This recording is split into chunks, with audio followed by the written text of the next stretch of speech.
Bonjour à tous.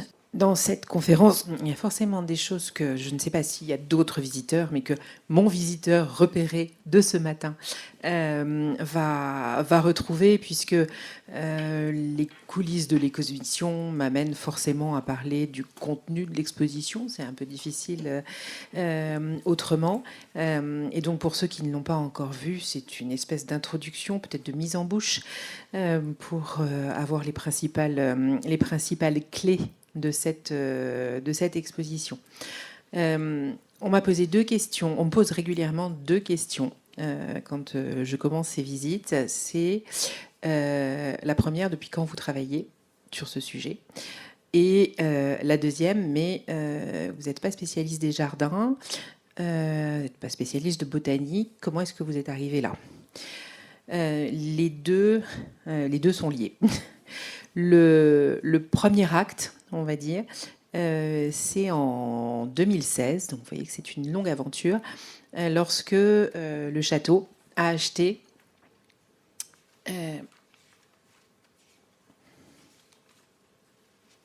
voilà, le recueil des vues et plans de Trianon.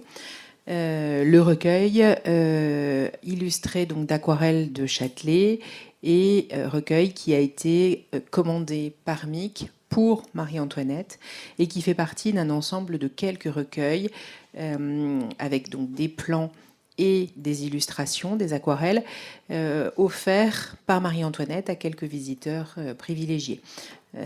Son frère, le futur tsar Paul Ier qui voyage incognito en 1782 avec sa femme sous le nom de comte et comtesse du Nord, Gustave III qui vient aussi, le roi de Suède qui vient aussi incognito. Voilà, on a un petit corpus de 5 exemplaires connus, un manquant. Qui sont attestés par les archives et qui pour moi ont été le point de départ, puisque cet album m'a un petit peu amené d'abord à travailler plus sur le petit Trianon, sur l'iconographie disponible, et puis ensuite à m'interroger sur les raisons qui ont fait que, au-delà du présent, du présent aux visiteurs importants, qu'est-ce que ça signifiait sur le goût partagé pour les jardins à cette époque. Donc 2016, c'est la première date pour moi. Et ensuite, ce projet d'exposition, il est né juste après le Covid, à un moment où tout le monde avait envie de jardin. Vous avez peut-être remarqué que depuis quelques années, il y a beaucoup d'expositions sur des sujets peut-être plus léger et que on a eu tous envie de sortir, se promener. Et donc ça a été un petit peu le déclencheur. Et en présentant cette exposition, j'ai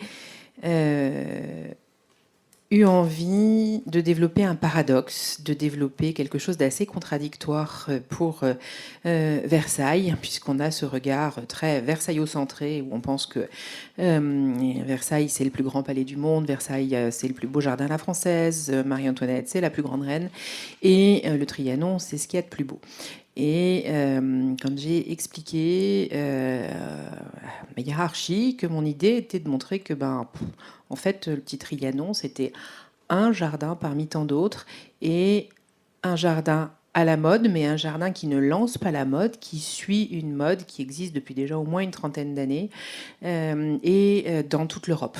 Et c'était pas le plus extravagant, c'était pas le plus coûteux, c'était pas le plus remarquable. Et là, j'ai senti quand même une petite incompréhension, une petite réticence presque à casser ce mythe de tout ce que fait Marie-Antoinette, c'est ce qu'il y a de mieux. Et elle fait toujours ce qu'il y a de plus beau, de plus riche, de plus élégant, etc. Et donc à partir de ce paradoxe, j'ai creusé j'ai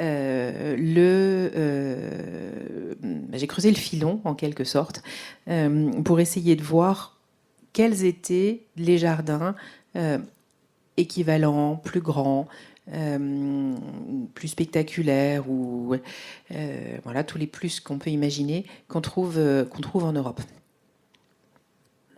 Alors,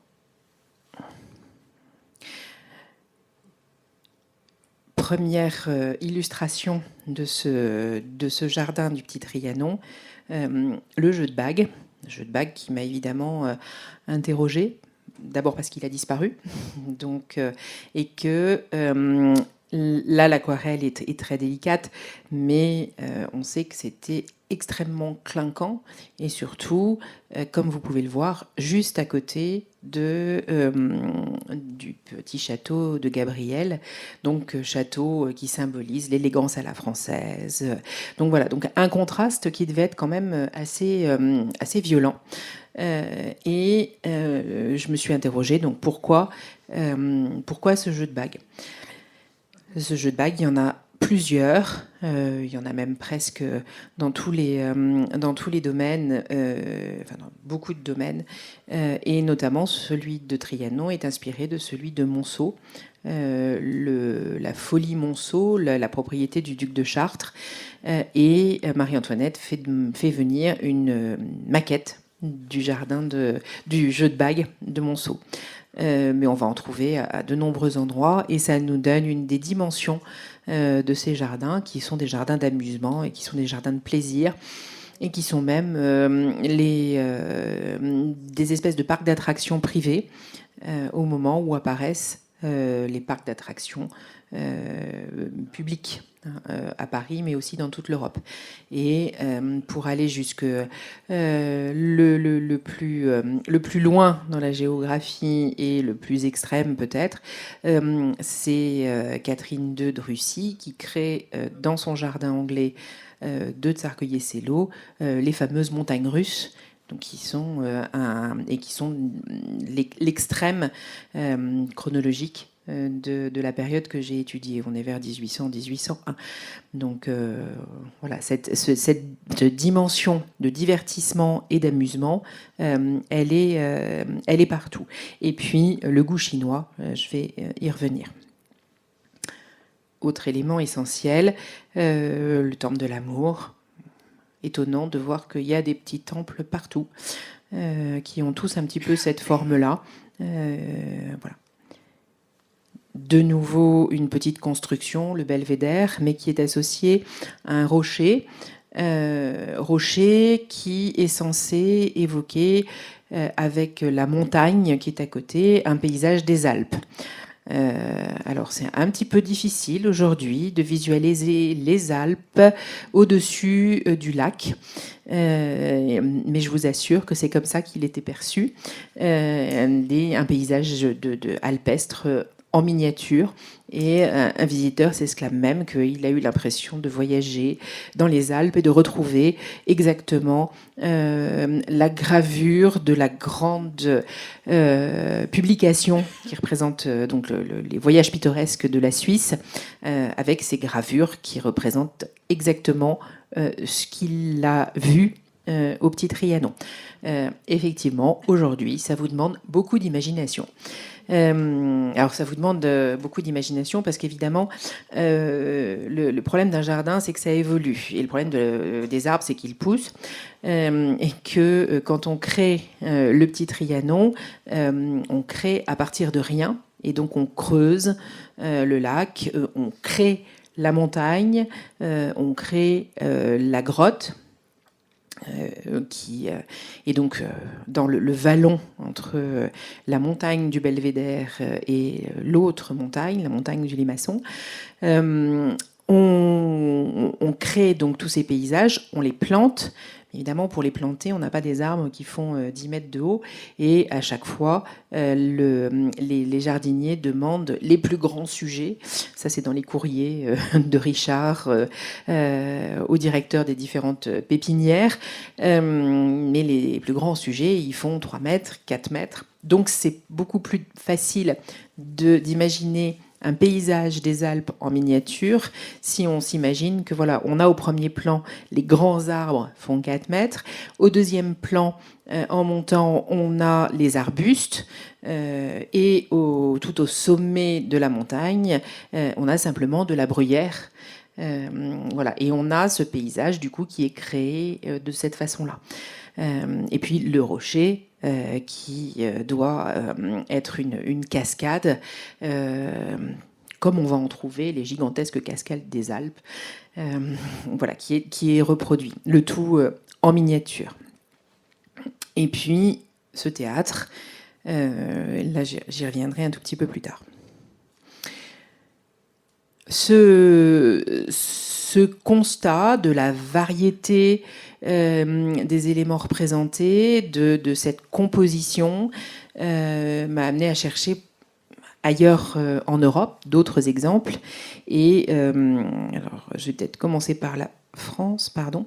Me rendre compte qu'en fait, c'était un phénomène qui était très en France, autour de l'Île-de-France, qui descend un tout petit peu vers Ménard et Chanteloup, mais qui sont deux propriétés de ministres. Comme vous le voyez, il y en a extrêmement peu dans le sud de la France, souvent à la fin de la période ou au début du 19e, et très peu dans le sud de l'Europe.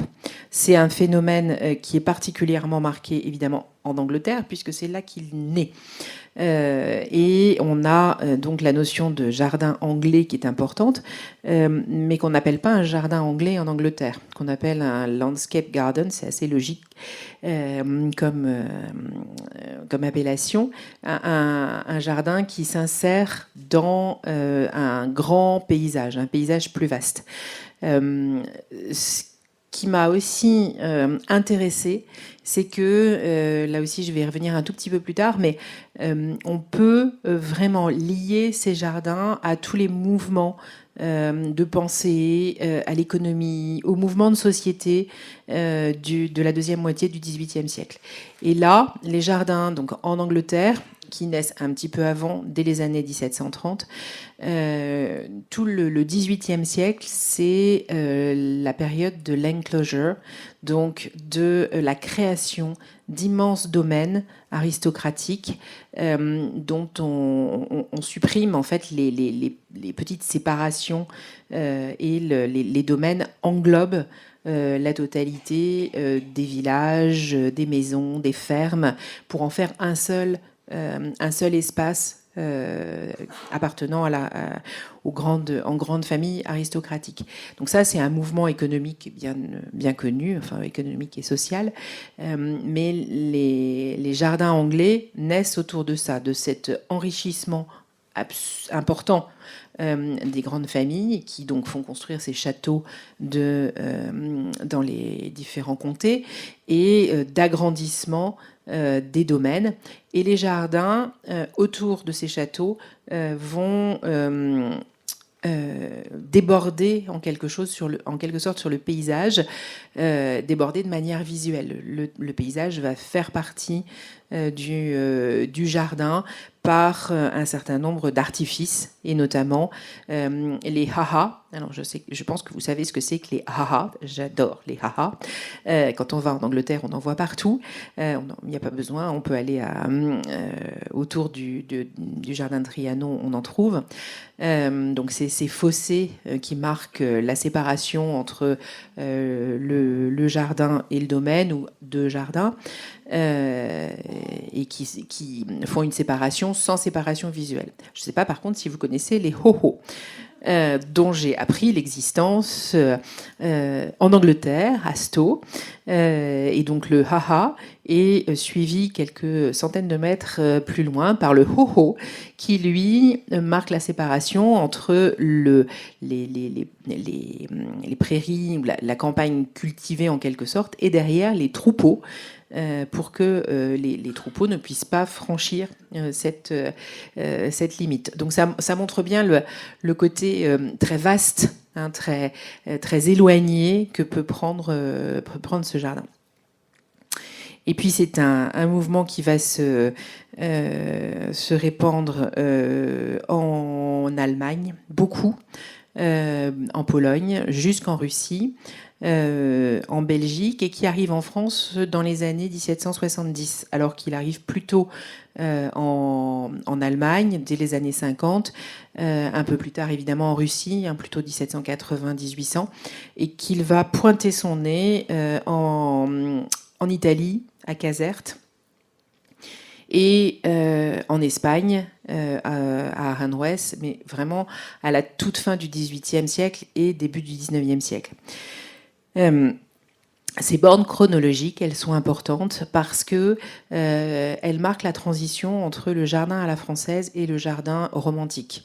Le jardin romantique, c'est celui qu'on va trouver absolument partout au XIXe siècle, avec ses saules pleureurs, ses grandes étendues, voilà, qui incitent à la méditation, à la promenade, etc. Ce sont des éléments qu'on va trouver dans le jardin anglais, le jardin du XVIIIe siècle, mais avec une dimension beaucoup plus à la fois des éléments philosophiques inspirés vraiment des idées des philosophes des Lumières, et puis une notion de divertissement, une curiosité universelle, donc le monde qui va être présent dans les jardins. Et donc ça, c'est ce que j'ai expérimenté au fur et à mesure de la préparation de cette exposition. Alors évidemment, pour ça, je ne vais pas vous faire un guide de voyage, hein, je vous promets. Je ne vais pas vous dire tous les endroits où je me suis promenée. J'ai commencé par travailler, évidemment,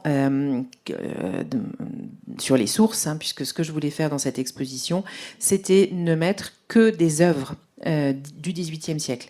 Je ne voulais pas intégrer de photos, je ne voulais pas mélanger les époques, donc j'avais besoin d'une documentation d'œuvres de cette deuxième moitié du XVIIIe siècle. Mais et ça rejoint ce que je vous disais tout à l'heure. Je suis arrivée à ce sujet par le dessin. Je suis arrivée à ce sujet par l'album, mais aussi par sa matérialité, à savoir la représentation en dessin. Et puis, bon, le dessin, c'est absolument sublime, c'est magnifique, ça permet d'évoquer tout, mais souvent, ça parle moins pour un visiteur qu'un tableau. Ça demande un petit peu plus de temps pour admirer, et la peinture, les objets ont une force pour l'imagination qui est plus importante. Donc il a fallu aussi que j'élargisse mon champ, le prisme de ce que je cherchais à représenter. Et puis après ça, il a fallu aller sur place. Et là, la grande surprise, c'était de voir la diversité, l'unité de style, et en même temps la diversité des lieux. Voilà. On visite un jardin avec les pieds. J'ai commencé par les visiter avec les œuvres, ensuite avec l'imagination, et ensuite effectivement avec les pieds. Et on se rend compte de la grande variété d'espaces quand on va du Petit Trianon, 1h30 pour en faire le tour, en prenant son temps, 2 heures, le grand parc de Stowe, où là on peut passer une journée entière, qui est un parc qui est presque plus fait pour être parcouru à cheval plus que à pied, et on a des différences d'échelle qui sont évidemment pas perceptibles avec les documents anciens.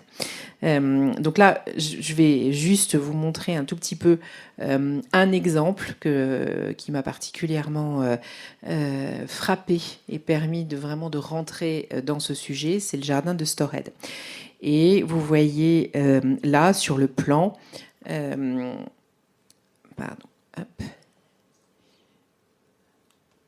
voilà. Vous voyez des éléments qui sont complètement déterminants. Et vous voyez d'abord tout ce lacis de petits chemins qui fait qu'on a des jardins irréguliers. Jardin irrégulier, donc jardin opposé au jardin à la française. Chez les Anglais, chez nos amis anglais, il y a une véritable opposition philosophique, politique au jardin français avec leur symétrie, en s'opposant finalement à ce modèle de jardin, on s'oppose aussi à la conception politique de l'absolutisme à la française. C'est dit de façon très claire dans les premiers textes des années 1730 à 50, où la nature qui a été domestiquée d'une façon brutale en France, eh bien, on doit lui laisser voilà, s'exprimer. Et quand on voit effectivement les plans et quand on se promène, on voit bien qu'on n'est pas dans le même, on n'est pas dans le même monde. Un autre élément qu'on voit très bien à Stourhead, c'est l'importance de l'eau et toujours de cette eau qui est irrégulière, pas de canal, un lac et des petites rivières. Et puis on voit la végétation qui est de toutes les couleurs, donc un élément important aussi. On devine, même si c'est un plan, le relief. Et puis, on voit toutes ces petites fabriques de styles différents qui sont tout autour de la promenade et que l'on va découvrir au fur et à mesure. Avec même l'église du village qui est, elle, intégrée au paysage, comme si c'était là aussi une fabrique, enfin qui a été intégrée au jardin, comme si c'était une fabrique créée pour le jardin, puisque ce qui est assez frappant, c'est de voir à quel point tout cela est conçu pour que on ait à chaque fois des points de vue différents. La notion de point de vue est déterminante et on crée des points de vue. Et donc ce paradoxe qui est qu'on doit laisser la nature s'exprimer pour faire l'inverse de ce que font les Français, et bien finalement, on a une nature qui n'a que l'aspect de l'effet naturel. Tout est au contraire très travaillé, très conçu, très déterminé. Et tous ceux qui vont parcourir ce jardin, eh bien, vont s'arrêter finalement au même point. Et c'est pas un hasard, c'est que c'est conçu pour que le point de vue, à un certain moment, soit particulièrement remarquable, qu'on admire quelque chose, qu'on admire le lac, qu'on admire une autre fabrique qui apparaît au loin, qu'on admire la végétation, qu'on voit au loin le château, ou qu'on voit au contraire une vue très restreinte sur une grotte. Voilà. Tout ça, c'est vraiment conçu par le jardinier, souvent par le commanditaire. En Angleterre, ils sont très attentifs, ce qui n'est pas le cas forcément en France, à la création de leur jardin. Donc voilà, je vous disais l'importance de la végétation. Voilà le Stourhead sans végétation, vraiment à ses débuts. Et donc vous voyez ce que vous reconnaissez, eh bien c'est le Grand Lac. Hein, on voit bien ça. Et puis le petit temple qui est ici et que l'on va retrouver en face. Mais vous voyez un grand pré, quelques arbres, un lac et une petite construction. Et on arrive donc derrière moi à la construction depuis une quarantaine d'années plus tard. Donc la végétation a pris de l'ampleur. Et là, le point de vue est différent. On est depuis le Panthéon et on voit le pont et tout l'environnement. Donc c'est un jardin qui commence à ressembler à quelque chose de construit, de conçu, de composé. Et puis on arrive à la fin du siècle avec deux visions, toujours un petit peu les mêmes points de vue, hein, le lac, les constructions dans le lointain, et une œuvre que vous avez vue dans l'exposition, si vous y êtes allé, un dessin de Turner qui montre en fait, certes, le parc, mais dans une atmosphère qui n'est plus du tout celle du XVIIIe siècle. On est à l'extrémité de la période. En Angleterre, on est dans une période où ce type de jardin, le jardin anglo-chinois, le jardin paysager, pittoresque, est passé de mode. Il est critiqué parce qu'il a été trop extrême. Et on est déjà dans la période romantique et on a une vision extrêmement romantique, atmosphérique de ce jardin, alors qu'on a quasiment le même point de vue, mais un traitement complètement différent. On n'a plus un joli ciel anglais avec les nuages moutonnants, mais au contraire un ciel qui évoque plus une tempête ou un orage, et puis ce paysage qui disparaît presque avec un trait qui est évidemment caractéristique de Turner. Donc une vision de la nature qui va... La vision du jardin, c'est pour ça que je vous montre cette évolution, va suivre l'évolution des mentalités, d'une forme de maîtrise de la nature à finalement un refus de cette maîtrise, même en Angleterre, pour laisser une atmosphère. Ça va être l'élément principal. Et donc ça se fait pas évidemment par rupture, hein, ça se fait par le temps long, l'évolution de la végétation évidemment. Et donc ça marque toute la période, tout le XVIIIe siècle. Mais revenons à la grande période de Stored et du jardin tel qu'il est dans mon sujet. On va voir donc toutes ces fabriques. Alors j'en ai choisi quelques-unes. J'ai fait exprès de choisir celles qui sont représentées dans toute une série de documents. Là, pour le coup, ce sont des choses que vous ne verrez pas dans l'exposition. Ça fait partie aussi des coulisses. C'est que tous les prêts du British Museum ont été refusés. Donc, là, c'est une espèce de compensation que je m'offre en vous montrant tout ça, puisque cette visite que j'avais prévue dans Stored, que j'aurais aimé pouvoir faire comme si on suivait les pas du promeneur dans ce jardin, eh bien voilà, ça n'a pas pu se faire. Mais vous voyez que ça aurait vraiment été très proche de l'expérience de visite, pour reprendre un terme à la mode maintenant, qu'on peut avoir quand on y va. Ça, ce sont mes propres photos. Donc c'est vraiment comme ça que j'ai perçu le Stored. Vous voyez qu'on a le Panthéon que l'on voit donc de loin. Pardon. Ici, et qui est vraiment celui qui existe encore aujourd'hui. Le temple du soleil, avec ce petit chemin qui monte, et ce temple qui domine et qui donne aussi un point de vue extrêmement travaillé sur le reste du parc, qu'on a encore aujourd'hui, hein, et qu'on peut, auquel on peut monter et dans lequel on peut même rentrer.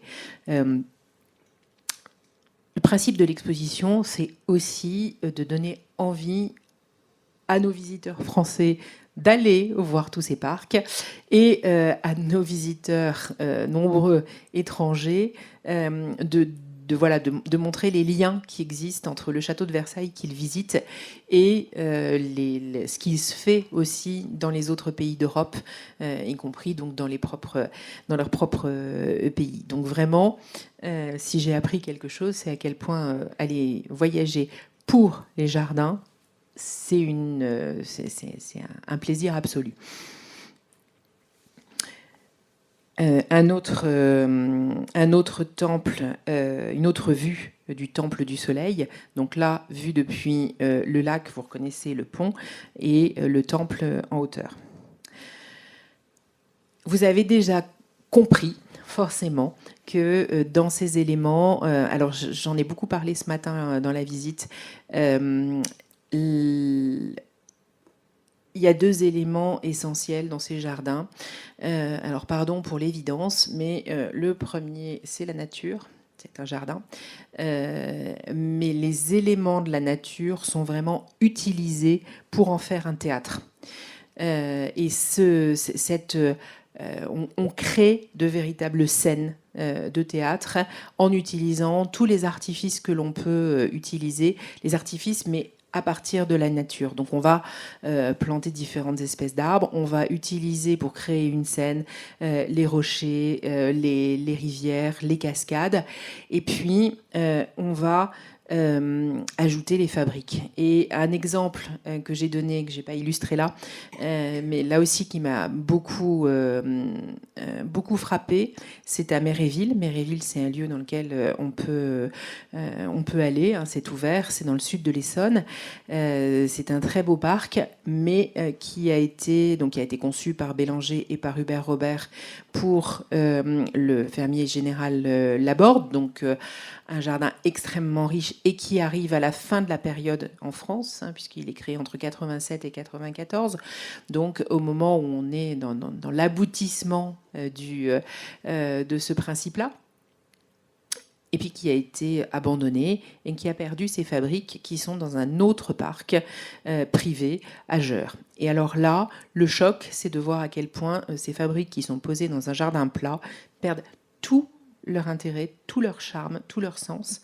Il y a vraiment une unité entre ces fabriques et ce lieu. Et les deux sont faits pour fonctionner ensemble. Donc, je peux les séparer pour les explications, mais on peut pas les séparer dans ce qu'on ressent et dans ce qui est voulu et composé au moment de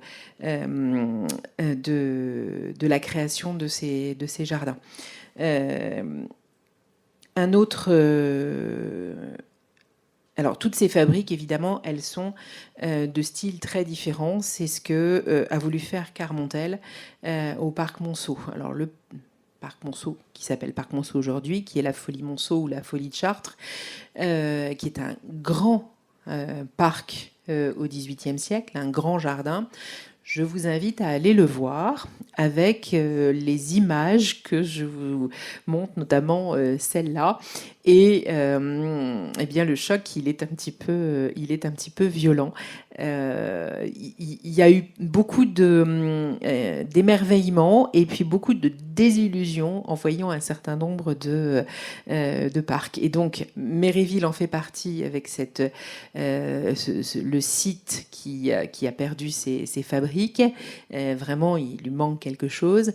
Kew Garden en Angleterre, qui sont des jardins qui ont été énormément modifiés à la fin du XVIIIe et au XIXe siècle pour devenir les sublimes jardins qu'on connaît avec des serres absolument magnifique, sauf que le jardin 18e, lui, il est complètement abandonné. Et j'ai cherché plusieurs petits temples. Un est enfoui dans les ronces, un autre sert de local poubelle.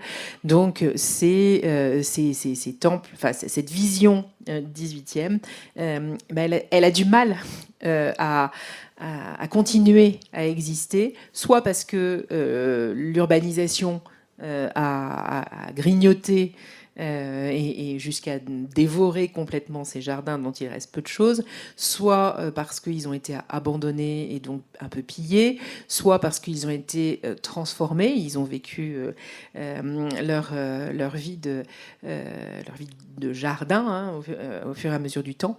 Et je pense que c'est pour ça, pour cette raison précise, que le jardin anglais de Marie-Antoinette au Petit Trianon a ce côté tellement comment dire, rassemble toutes nos images des jardins de cette époque, parce qu'on a l'impression qu'il est resté sous cloche. Qu'il est, à l'exception du jeu de bague, qu'il a été, comme il a été restauré, mais qu'il n'a pas été modifié, ou très peu. On a l'impression qu'il garde son allure du XVIIIe siècle. Après, là encore, c'est une impression fausse, hein, puisque d'abord la plupart des arbres ont été plantés, des grands arbres ont été plantés au XIXe siècle. Ce ne sont pas des espèces que l'on plante au XVIIIe. La végétation, évidemment, n'a plus grand-chose à voir avec les petites Alpes dont je vous parlais au début. Et le fait que ça a été restauré, c'est finalement presque un contresens, puisque ces jardins n'étaient pas faits pour durer. Ce sont des constructions éphémères dans des matériaux souvent pas de qualité, avec des architectures qui correspondent à un goût bien particulier, à un moment bien particulier du goût. Mais ce goût évolue et on le transforme. Donc le jardin anglais de Marie-Antoinette, c'est un paradoxe à lui seul. Hein. Il rassemble vraiment plus tous nos fantasmes qu'une réalité. Pour revenir à Carmontel, toutes ces fabriques doivent rassembler, tous ces jardins doivent rassembler en un seul lieu tous les lieux et tous les temps. Donc, comme je l'ai dit également lorsque je fais mes visites, tous les lieux, ça veut dire un bric-à-brac de fabriques de styles différents, de taille, mais à peu près uniforme. Et donc, on a une espèce de parc d'attractions France Miniature dans lequel on erre, où on se promène. À la découverte de toutes sortes de types de construction. Et puis, c'est aussi un voyage dans le temps que l'on peut faire. Alors, une des inspirations dans ces fabriques, c'est la Chine. Alors, je ne vais pas revenir sur Chambers et son rôle, mais ce qui est extrêmement amusant, et là aussi, c'est... je ne sais pas si vous... J'essaye de vous donner en fait mon processus de travail parce que c'était une découverte de voir que ce n'était pas simplement des objets, des formes chinoises qui étaient reproduites, mais aussi une conception du jardin. Et le jardin en Chine, c'est un monde en miniature. C'est un monde... mais c'est un monde clos. Donc ça veut dire que c'est l'inverse du jardin en Angleterre. Et donc, mais par contre, on a cette même idée de rassembler le monde entier, la nature entière dans cet espace. Et oups. C'est ce qu'on voit, par exemple, à la Cité Interdite. Quand on le voit de haut, on voit cette multitude de cours qui donc ferment complètement le paysage, que l'on voit dans les représentations de l'époque. On a cette même abondance de cours fermés et qu'on trouve dans la représentation là aussi des jardins de l'époque où on a ces formes sur ces panneaux de lac, par exemple, les formes. C'est un peu compliqué de pointer derrière, mais ces différents pavillons qui ont tous une utilité différente, qui correspondent à différents usages, à différents moments de la journée, et en même temps, cette accumulation, décidément, de fabriques de styles différents, et mélangé avec des rochers, de la végétation, de l'eau, qui sont vraiment la conception même du jardin chinois. Donc une fois de plus, un jardin qui est contradictoire, qui est à la fois une retraite et à la fois un lieu ouvert sur le reste du paysage. Ça a beau être contradictoire, ça pose pas de problème. Les deux arrivent à se rencontrer.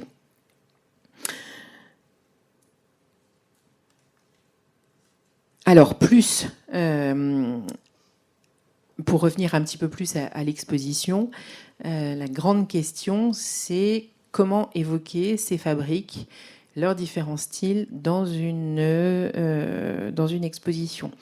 Alors, à Sto, il y a un pavillon, un tout petit pavillon, enfin un tout petit, qui fait 4 mètres sur 2, donc en bois peint, qui, en fait, bon, quand j'ai commencé à rêver cette exposition, j'en ai parlé un petit peu comme ça aux responsables de Sto, et je leur ai dit, bah, ça serait super si on arrivait à faire venir cette construction, parce que elle est petite, elle est parfaitement représentative de ces constructions en bois, peintes, colorées. Oui, oui, très bien, pourquoi pas, on peut l'envisager. Et puis quand il s'est agi de le mettre en pratique, il y avait quelques petits problèmes, notamment que ça dépassait la taille d'un container.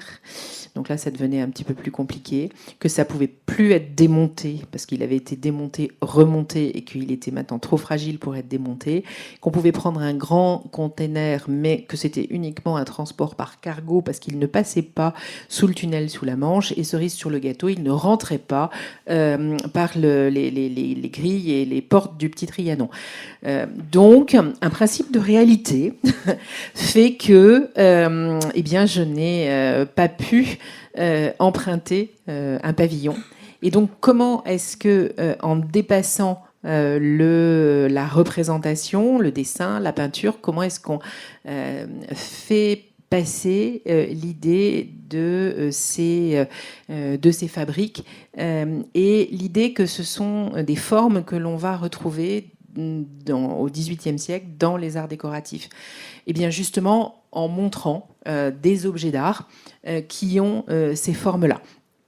Alors, un exemple, puisque de ces objets et de ces lieux, d'abord, c'est la pagode de Nankin. La pagode de Nankin, c'est une des images qui va frapper les Européens lorsqu'ils découvrent la Chine et qui va être reproduite en gravure dans tous les ouvrages sur la Chine.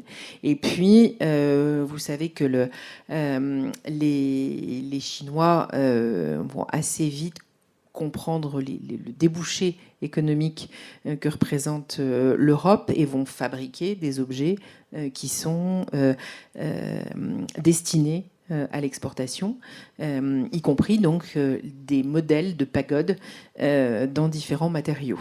Et dans les cabinets de curiosité des Européens, il y en avait beaucoup.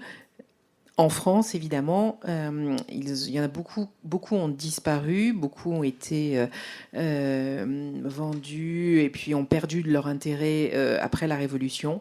Et il en reste très peu. On en trouve beaucoup en Angleterre jusqu'à la fin, enfin qui date vers 1800. Qui sont très nombreux, souvent plus grands, souvent en porcelaine. Et en France, on en a quelques-uns, et on a surtout cette pagode en nacre qui vient de Rennes, du cabinet de curiosité du président de Robien, président du Parlement de Bretagne. Donc qui est assez tôt dans la période, qui date vers 1720-1730, mais qui fait partie de ces objets et de ces formes que les Européens étaient habitués à voir sur leur table, surtout en pendule, en mobilier, un peu partout dans leur intérieur, dans les cabinets de curiosité évidemment, et qui vont du coup être reproduites en quelque sorte en grande version. Comme par exemple à Laeken. Laeken, on avait une pagode et vous voyez que la forme est exactement celle de cet objet d'art décoratif. Alors, j'ai poussé la logique. Et même à un moment, j'avais envie de faire un jardin, en fait, de représenter complètement un jardin uniquement avec tous ces objets. Il se trouve que c'est toujours un petit peu plus compliqué quand on accumule des choses de styles différents. On a des problèmes d'échelle, des problèmes de conditions de conservation. Donc j'ai pas réussi à faire ça, mais j'ai fait une grande vitrine qui montre quelques-uns de ces objets. Donc on va trouver les formes dans les jardins. Donc on va trouver des personnages chinois. Là, ils mesurent une vingtaine de centimètres, une trentaine de centimètres, mais on va en trouver en taille réelle. Le jeu de bague de Trianon avait un mât central qui représentait des personnages chinois, exactement ce genre-là. Et ces statuettes sont aussi des statuettes en argile, sont aussi en terre cuite, pardon, sont aussi des produits d'exportation pour l'Europe, produits par la Chine, alors que cet objet que vous voyez dernièrement encore, est un baromètre, thermomètre, donc une création européenne, une création française, luxueuse, avec cette forme qui reprend complètement les maisons chinoises qu'on a pu voir notamment dans le panneau de lac. C'est exactement les mêmes formes, et avec deux petits personnages chinois qui tournent, qui avancent et qui reculent en fonction de la température et de l'hydrométrie. Donc en plus, un objet scientifique qui allie donc les deux des centres d'intérêt de la période, les sciences et l'exotisme. Et puis ces dragons qui font partie des éléments qu'on trouve absolument partout. Et la gravure qui est là est la maison du thé de Sans Souci. Et là, je pense qu'on se rend compte du côté effectivement assez clinquant de l'ensemble, assez clinquant, je n'ai pas d'autres mots, puisque tous ces personnages sont complètement dorés. Les palmiers sont dorés. Le magot qui surmonte le toit est doré. Et il y avait même des petits dragons aux extrémités du toit qui n'ont pas été restaurés.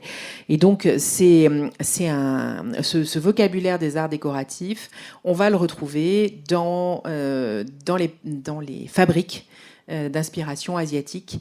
Et j'espère que dans l'exposition, on comprend bien ce que j'ai essayé de faire, c'est-à-dire de faire comprendre ces formes et faire comprendre comment finalement elles étaient arrivées, elles étaient connues des Européens, et leur dernier avatar en quelque sorte, c'est la construction de jardins. Ces constructions sont réservées à des constructions éphémères. Alors certaines ont subsisté, ont été restaurées, mais c'était dans l'esprit des constructions éphémères, parce qu'on n'est pas dans le grand goût architectural. Donc on peut se permettre, voilà, cette liberté, cette créativité, puisque c'est pas des endroits sérieux, hein, c'est des endroits de plaisir, c'est des endroits de promenade, voilà. Donc on peut se laisser aller à ce genre de fantaisie. À un moment, le sous-titre de l'exposition était Fantaisie et exotisme au siècle des Lumières, parce que voilà, pour évoquer toute cette légèreté aussi du siècle. Je vais y revenir. Je vais regarder l'heure parce que je parle trop. L'autre inspiration, c'est l'Antiquité. Ça, vous en avez déjà vu à Stored. Mais comme vous voyez, on peut en trouver absolument partout. Là, à nouveau Stored. Là, Kew. Ce que vous connaissez aussi, le pavillon de musique de la comtesse de Provence, qui est tout ce qui reste du jardin anglais de la comtesse de Provence à Montreuil, donc à Versailles. Et puis une pyramide inspirée de la pyramide non pas des pyramides d'Égypte, mais de la pyramide de Caius à Rome. Sans oublier évidemment le petit temple de l'amour qu'on va trouver au Petit Trianon, inspiré d'une forme importante qui est le Tivoli, le temple de Tivoli, le temple de la Sibylle à Tivoli, c'est un des motifs qu'on va retrouver, que tous les artistes qui font le voyage à Rome, et évidemment ils sont extrêmement nombreux, ils vont tous reproduire ces motifs. Là aussi, à un moment, j'avais envie de faire un mur complet de toutes ces fabriques inspirées de Tivoli, pour montrer que voilà, c'était vraiment le motif principal qu'on va trouver absolument partout. Je suis désolée, j'avance un tout petit peu plus vite. Je pense que je vais passer encore plus vite sur Rousseau, mais alors Rousseau, la pire expérience de ma vie, Ermenonville. Parce que c'est vraiment ça, c'est vraiment abandonné. Et on ne retrouve absolument plus l'atmosphère qu'il pouvait y avoir dans ces jardins, à part une forme de mélancolie et de méditation sur le temps qui passe et ce qu'il détruit, qu'effectivement, là, on ressent complètement. Mais c'est un jardin qui était fait pour philosopher, pour méditer, pour réfléchir, pour s'isoler. Et c'est vrai que maintenant, c'est plutôt un lieu un peu abandonné et un peu en friche. C'est le lieu de Rousseau, donc c'est celui que j'ai développé le plus pour évoquer ces jardins qui sont des jardins philosophiques aussi, des jardins où, tout autant qu'une conception, on a vraiment une conception de la nature, enfin une maîtrise de la nature. On a aussi un discours qui se déroule dans ces jardins, un discours à la fois de méditation, de philosophie. On a vu même tout ce que je vous ai dit sur le fait de rassembler tous ces éléments de tous les pays, de tous les univers. C'est caractéristique de cet universalisme des Lumières qui veut tout embrasser, hein, tout décrire, tout rassembler et tout connaître. Donc le marquis de Girardin qui va accueillir Rousseau à la toute fin de sa vie, et Rousseau qui est à l'époque où il est dans le plus grand dénuement, où il se sent abandonné, critiqué, maltraité par tous, trouve donc refuge à Ermenonville. C'est là qu'il va écrire ses dernières promenades des rêveries du promeneur solitaire, et il meurt à Ermenonville. Son tombeau est édifié sur l'île aux Peupliers par Hubert Robert, et on va garder, voilà, c'est un lieu qui est vraiment empreint de toutes ces idées, et qui va donner lieu à un véritable pèlerinage sur les traces de Rousseau jusqu'au milieu du XVIIIe siècle, du XIXe siècle, pardon. Rousseau, il vit dans une espèce il médite dans une espèce de grotte aménagée comme une cabane, sur lesquelles il y a des phrases qui ont été gravées ensuite par le marquis de Girardin, que maintenant on distingue à peine, mais il y a quelque chose d'assez émouvant tout de même à garder cette trace de Rousseau de son dernier passage en fait à Ermenonville. Je pense que je vais passer malheureusement sur tout ça, et même sur ça, sauf pour vous dire que ça c'est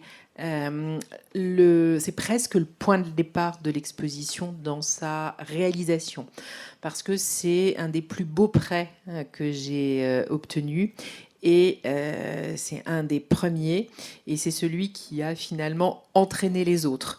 Donc voilà, c'est je trouve un peu difficile de vous présenter complètement les coulisses et la façon de monter cette exposition, mais il y a des prêts qui entraînent tout le monde. Quand on explique aux autres institutions qu'il va y avoir les 4 tableaux du Met qui sont un petit peu, donc du Metropolitan Museum, pardon, de New York, qui sont le décor de la salle de bain de Bagatelle pour le Comte d'Artois par Hubert Robert, qui sont vraiment des tableaux très représentatifs, et ben, ça a un effet après ça entraîne les autres prêts. Donc ça, c'est parce qu'il faut un déclencheur hein, quand même pour convaincre, parce que vous avez peut-être rendu compte, enfin j'espère que non d'ailleurs, mais faire une exposition sur les jardins,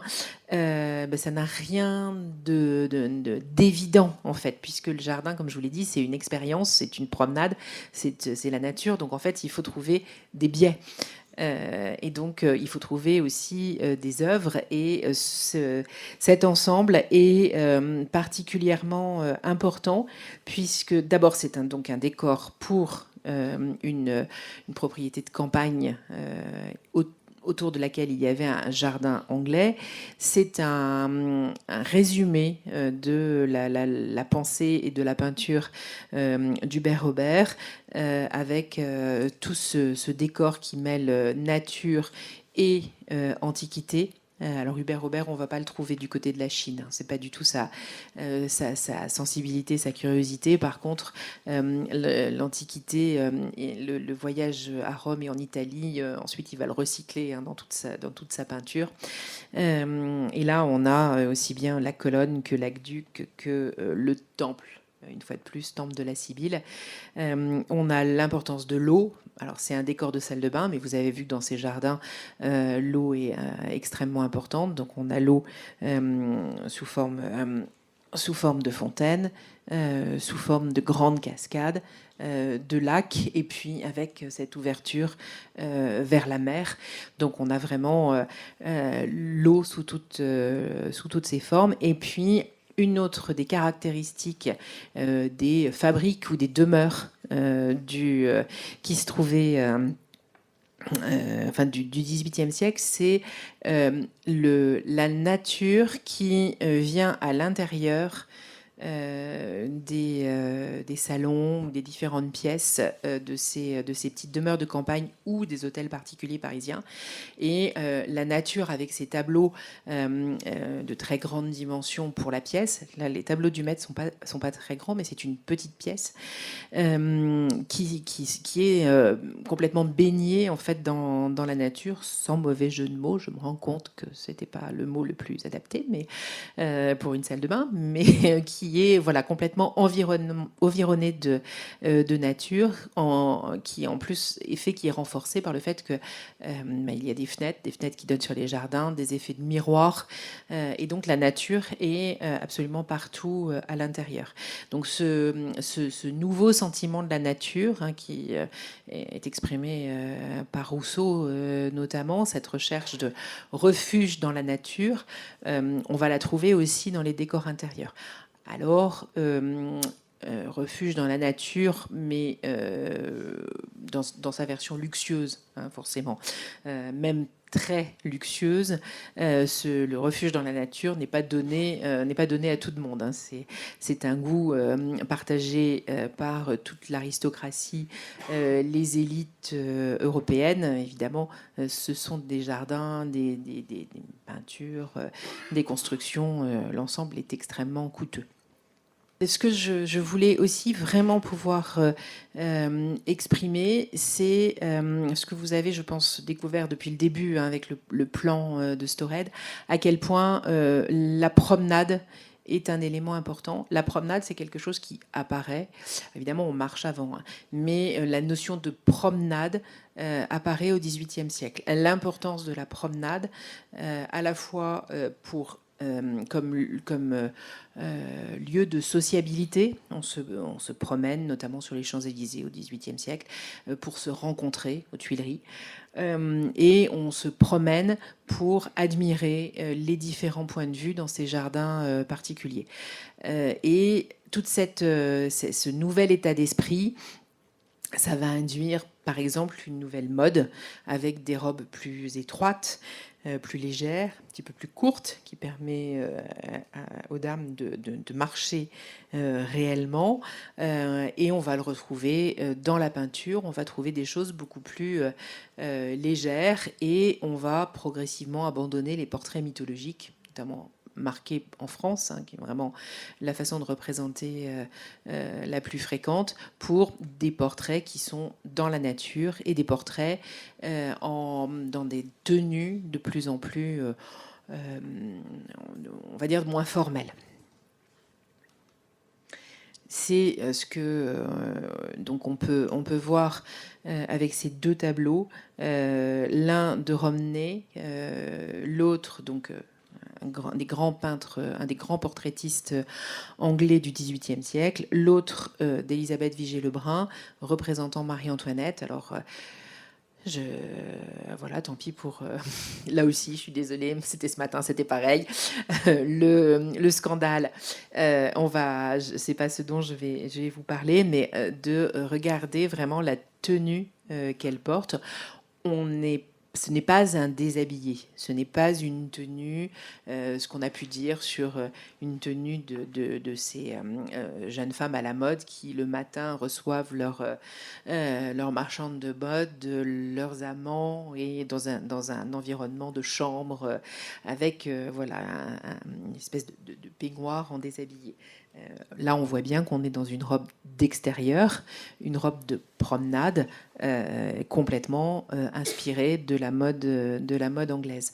J'aime vraiment beaucoup ce rapprochement parce que le modèle de robe est vraiment celui identique, et on trouve...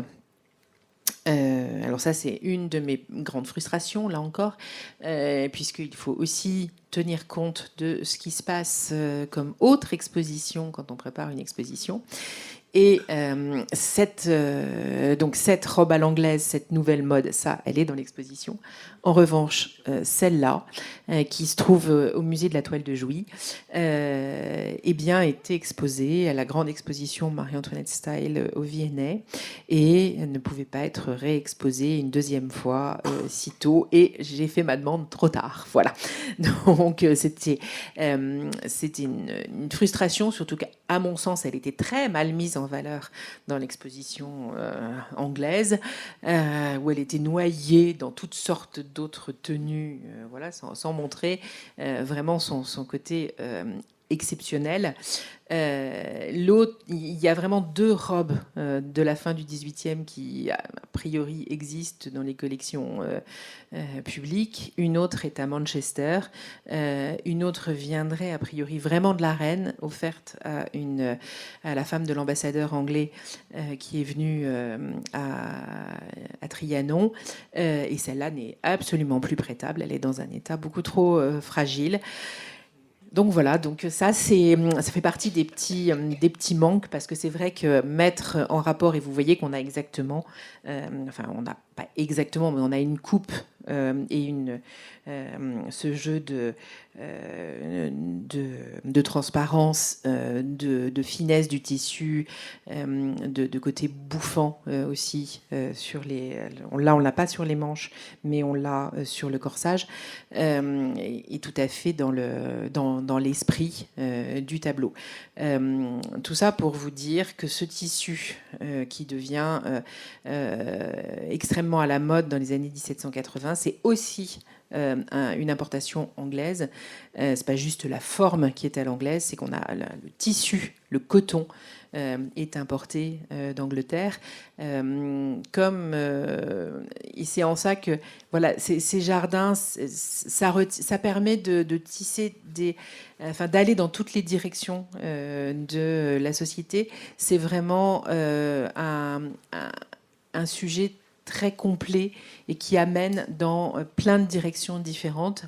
Et là, on aurait pu faire tout un détour par l'économie du coton à partir des années 1750 jusqu'en 86, avec le traité les accords de libre-échange sur le coton qui vont permettre une importation de masse du coton anglais vers la France, mais le coton, c'est le Boeing du XVIIIe siècle. C'est un élément de négociation économique de première importance, à tel point que lorsque les Anglais mettent l'embargo sur les importations françaises, il y a une exception pour le coton qui vient de Saint-Domingue, donc colonie française, pour permettre aux tisserands anglais de continuer à produire ce tissu qui a un succès incroyable et qu'il y a des autorisations en pleine guerre pour que la France puisse quand même importer ce tissu de coton. Donc voilà, une modeste robe, un modeste tableau, une exposition sur les jardins. Ça nous emmène aussi du côté de tout un fonctionnement de la société, y compris dans ses aspects économiques. Voilà, alors va avec cette mode tout un aspect champêtre dans le décor que vous prendrez le temps de regarder dans l'exposition, avec voilà, les petites fleurs champêtres sur les chapeaux, le muguet comme élément décoratif, les gilets d'hommes qui sont brodés soit de muguet, soit de bleuet, et le bleuet qu'on va trouver sur les assiettes, notamment le fameux service Perles et Barbeaux de Marie-Antoinette, mais on va trouver avec une autre façon de le représenter dans le service de la comtesse de Provence aussi. Et puis on va trouver ce petit motif dans toute la production de Sèvres à partir des années 1780. Une autre nouveauté. Donc là aussi, je dis qu'on avait une créativité, une inventivité qui naît dans les jardins avec ces constructions, mais on a aussi un nouveau mobilier. Et c'est l'invention du mobilier de jardin, avec une chaise pliante. C'est pliant comme une chaise en métal de jardin, comme Fermob. Hein. On soulève l'assise et on replie l'ensemble. On a cette table à parasol qui est elle aussi pliante. Avec le parasol qui s'ouvre. Donc on a un mobilier qui naît, hein, c'est vraiment tout à fait à la fin de la période. Là, on est dans ce qui reste, on est autour de 1800, un petit peu avant, un petit peu après. Mais ça naît vraiment avec cette vie qui commence à aller en extérieur, pas simplement dans les fabriques, mais aussi directement dans le jardin, où on va servir une collation, où on va s'arrêter au milieu de la promenade. L'inventivité qui apparaît aussi dans la création d'un nouveau mobilier et d'un type de service. Là, on a, alors celui-là est bien connu, je vais passer vite dessus, mais c'est la chaumière, la laiterie de Rambouillet, hein, avec donc ce service et cette série de sièges créés par Hubert Robert, qui sont extrêmement connus, extrêmement célèbres. Moi qui m'amuse surtout par les petites vaches, les petits moutons et les petites chèvres que l'on va trouver comme motif principal de décor. À la même époque, Buffon, un petit peu avant Buffon, sur les assiettes, on va trouver les oiseaux exotiques de Buffon. Bon, ben là, on va trouver les animaux de la ferme. On va trouver une autre inspiration. On va revenir à l'inspiration chinoise. Et là, alors voilà, là aussi, grand miracle. C'est une table qui est unique en France. C'est un guéridon de style chinois qui est copié vraiment sur la gravure que vous voyez à côté, qui est une gravure de Chambers. Il y a vraiment une table de Jacob qui est faite pour la pagode de Chanteloup, donc la propriété du duc de Choiseul. Et c'est un mobilier d'une grande fragilité. Et la surprise absolue, le cadeau du Louvre, c'est d'avoir accepté de nous la prêter, et surtout de nous la prêter, vous le verrez dans l'exposition, sans vitre. C'est-à-dire qu'en fait, on a la possibilité, tout ce mobilier, de le voir vraiment très proche, de voir sa fabrication, son matériau.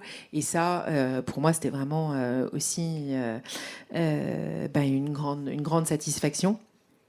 Puisque la question des vitres, je vous en parlerai, il fait partie des choses extrêmement compliquées. Alors, je vous ai parlé du dedans et du dehors. Certaines fabriques sont meublées de façon très riche.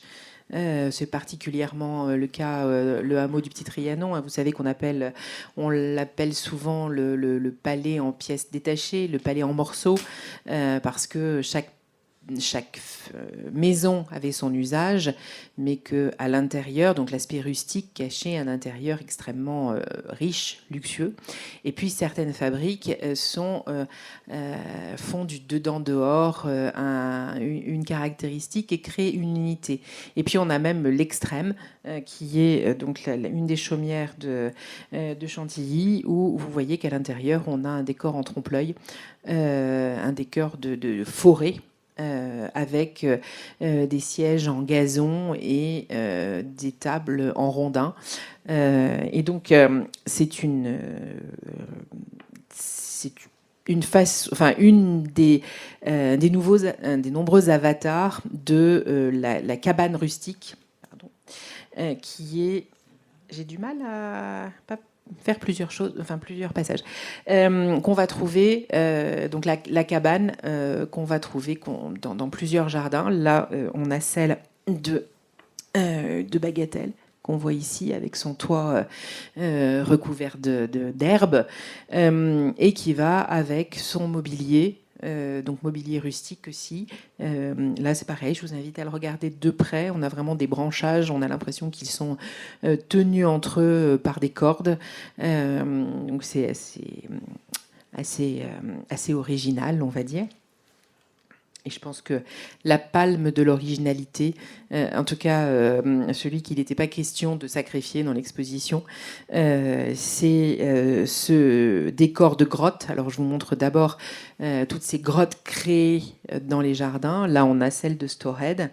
Et voilà ce fameux tabouret de grotte qui a réjoui mes collègues de la presse, parce que c'est vraiment, j'en trouvais ça un des éléments les plus amusants de l'exposition, donc il est mis dans tous les dossiers de presse, parce que vraiment c'est l'exemple type de ce côté excentrique de créativité de l'exposition.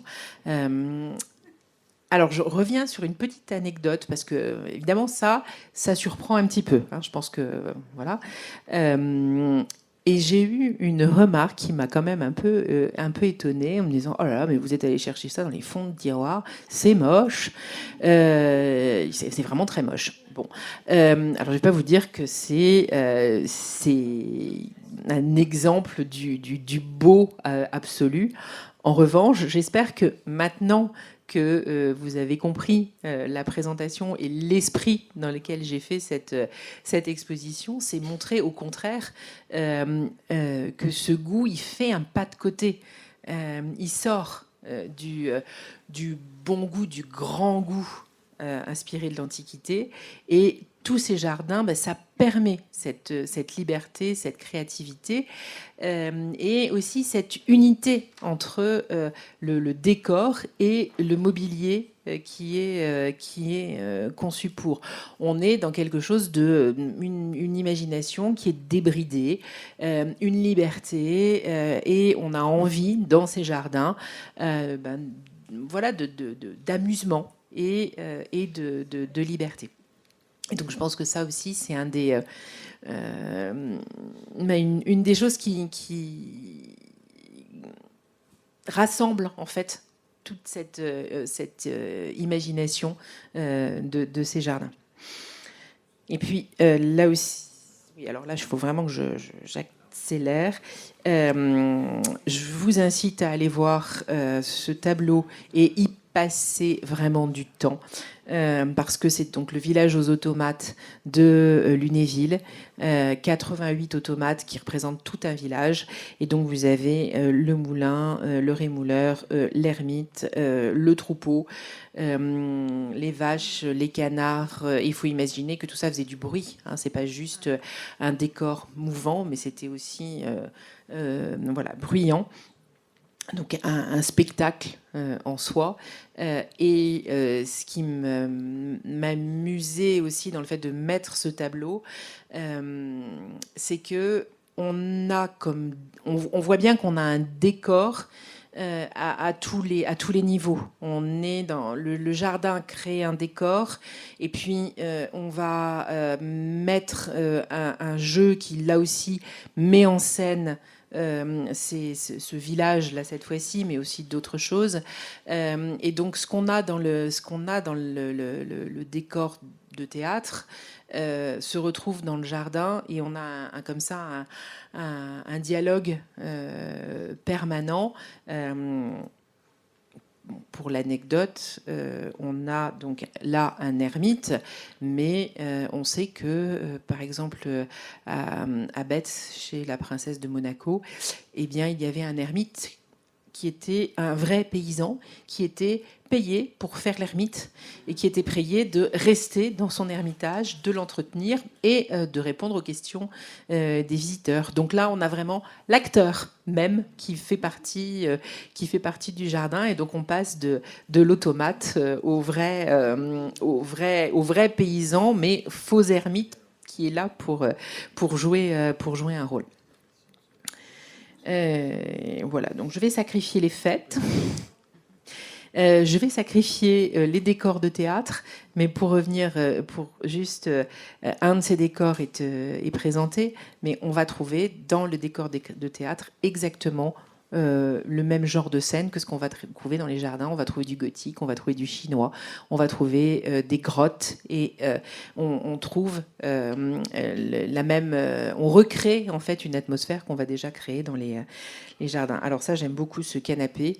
Quand on a vu les formes imaginées pour les fabriques, eh bien, le lien avec un canapé de théâtre est évident. Là, on est dans un canapé un décor de théâtre, mais on a ce n'importe quoi stylistique, si on veut, qu'on a eu dans le décor de fabrique. Voilà, et je vais terminer par ces tableaux. Alors là aussi, on pourrait faire une conférence complète dessus. Donc, d'ailleurs, on pourrait peut-être faire une conférence complète dessus. Pas moi, mais il y a des spécialistes de Fragonard qui peuvent vraiment en parler très longtemps sur l'influence du voyage à Rome et en Italie, sur la représentation de Fragonard, et puis cette représentation d'un décor intérieur pour un hôtel particulier parisien immense, un ensemble de 5 toiles, et là qui est vraiment rassemblé de manière totalement exceptionnelle, puisque le panneau central est resté en France, il était à la Banque de France dans le grand salon, autant dire qu'il est difficile à voir, et les 4 autres sont à Washington, et le musée de Washington a accepté de se défaire de ces 2 grandes toiles, alors que ce sont les pièces majeures de l'art français du XVIIIe dans le musée. Et là, on a un ensemble. Je dois dire que quand il faut avoir la chance d'y aller quand il y a peu de monde. Ça a l'air d'être un peu compliqué. Mais on est vraiment comme... on est immergé dans ces jardins, avec toute la légèreté du siècle. Et on comprend ce qu'on m'a fait remarquer ce matin, c'est on comprend à quel point, quand on s'est créé voilà, cet univers dans un jardin, finalement, il y a un côté complètement loin du reste de la société, loin des préoccupations, et on peut effectivement s'enfermer dans ce monde qui est un monde voilà, à part, hein, qui est créé par toute l'aristocratie, hein, et j'insiste bien, par toute l'aristocratie européenne.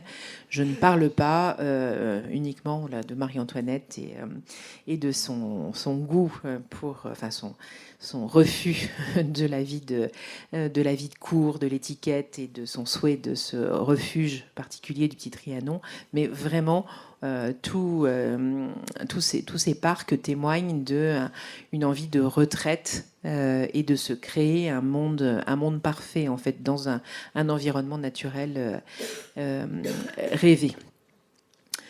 Voilà, je pense que je vais m'arrêter là parce que voilà, j'ai déjà dépassé le temps.